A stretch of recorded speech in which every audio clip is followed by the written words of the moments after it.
Bonjour! Au cas sur le bois, aujourd'hui, je vais vous montrer comment j'ai fait ce petit coffre-là coupé à 7 rubans.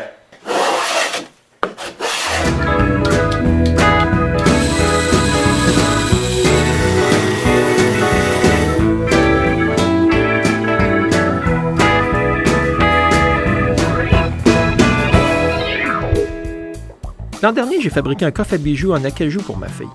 Ça m'a pris beaucoup de temps. Cette année, pour la copine de mon fils, je fais une boîte à 6 à rubans. C'est plus facile. Mais avant de commencer, il faut couper des longueurs de planche du modèle. Une en érable, puis 2 en noyer. Après que c'est coupé, je regarde comment les planches sont croches. Comme les morceaux sont plus larges que ma dégausseuse, je marque les points hauts, puis je les varlope.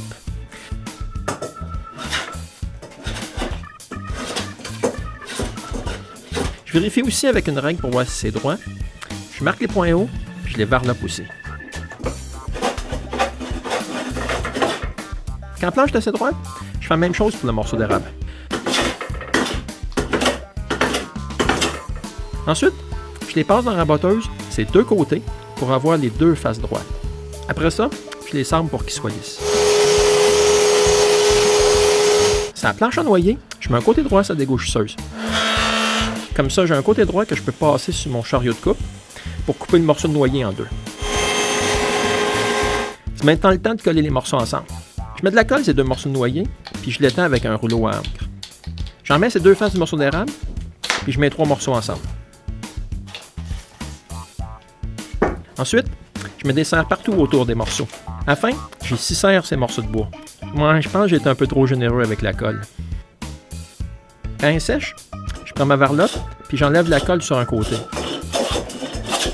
Je passe ensuite le sandwich sur la dégausseuse pour avoir la base du coffre droit. Ensuite, je colle du Mac-Tac sur le bloc, puis je colle le patron sur le Mac-Tac. Je vérifie si ma lame de serre-ruban est droite. C'est important parce que sur mon prototype, elle n'était pas droite. J'ai été forcé de coller le devant sur le derrière pour pouvoir ouvrir les tiroirs. Je voulais pas que ça m'arrive avec celui-là. Vient le temps de couper l'extérieur du patron, c'est la serre-ruban.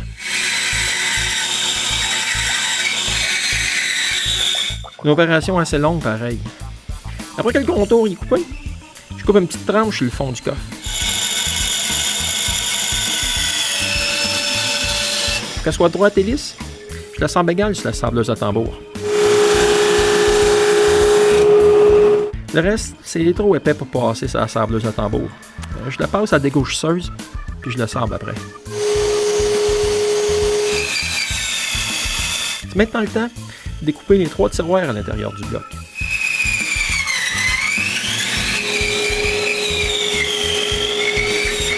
Quand les tiroirs sont coupés, je colle les points d'entrée de la lame de la serre-ruban. Pour tenir le tout fermé, je mets des serres en bois. C'est ce qui fait un meilleur job. Il faut maintenant couper le devant puis le derrière des tiroirs. Après que tous les devants et les derrière sont coupés, je les passe dans la sableuse à tambour. Pour les tiroirs comme tels, je les sable sur la sableuse à ruban.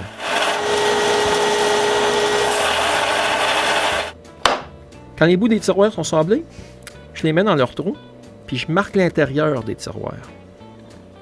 Pour ensuite les couper, c'est la serre-ruban. J'enlève la colle sur le bloc, en prenant en soin de ne pas me couper avec le ciseau à bois.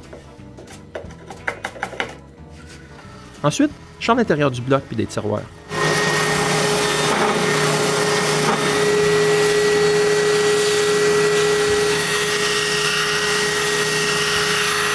C'est le temps de changer de sableuse. Je chambre les blocs droits.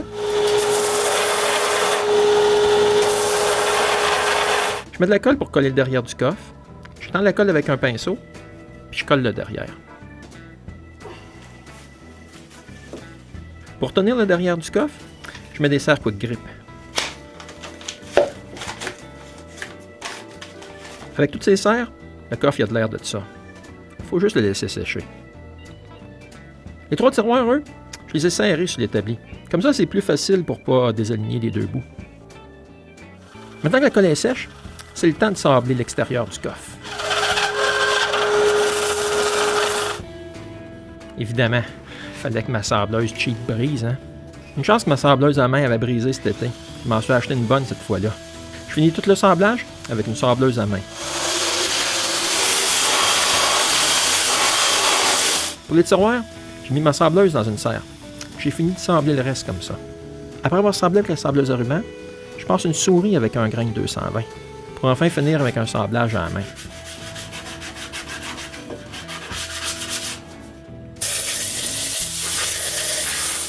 Quand le sablage est fini, je chauffe la poussière du coffre et des tiroirs. Je les lave avec de l'essence minérale. Pendant que l'essence minérale sèche, je coupe les poignées.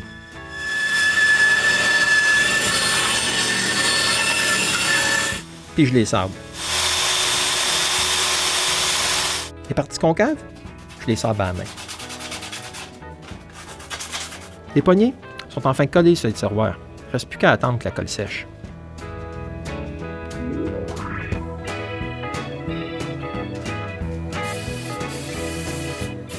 Je mets 4 couches de lacquer en aérosol, avec un petit sablage entre les couches. C'est mon premier coffre coupé à sa ruban. Il y a une tonne de sablage. Puis oui, ça ressemble à un distributeur de Scotch Tape. Merci et à la prochaine pour un autre épisode du Gosseux de bois.